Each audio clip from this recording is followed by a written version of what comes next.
Peri orbital जो darkness रहता है जिसको ब्लैक आई बोलते हैं हम लोग, that is very common condition along with the black eyes. जैसे एजिंग होता है विद दैट अंडर आईलिड की लोअर आईलिड और अपर आईलिड का जो स्किन होता है that can become loose and saggy, so that you can give a look of like baggy eyes. Upper eyelid का अगर स्किन अगर सैगिंगनेस होता है तो that can cover the eyelash also, that can feel heaviness.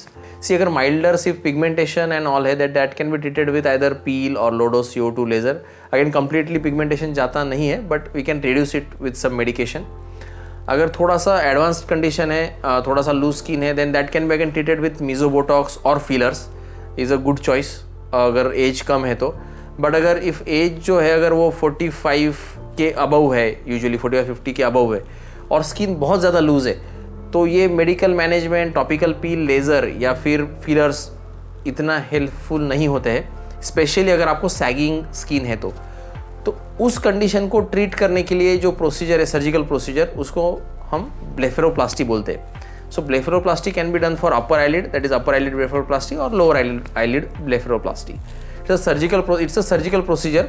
ये procedure जो है ये डे केयर में होता है. Morning you can come and afternoon evening you can go back home. जो एक्सेसिव सैगी स्किन है वो निकाल लिया जाता है, specifically in upper lid blepharoplasty. In lower eyelid blepharoplasty skin तो हम लोग access we will take out, but along with that हम जो ये फैट है उसको भी हम लोग रीड्रेपिंग या रिपोजिट करते हैं ताकि जो डिप्रेशन है वो निकल जाए.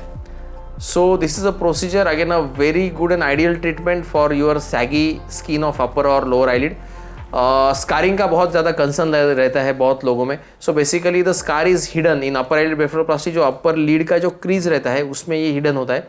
And in lower eyelid blepharoplasty also सब सिलियरी हम इंसिजन लेते हैं, यानी जो आईलैश है उसके नीचे ये स्कार हिडन रहता है. So it is virtually invisible after some time.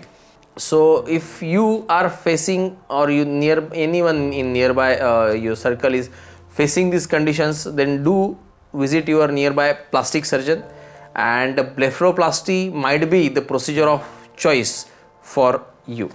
Thank you. Goodbye.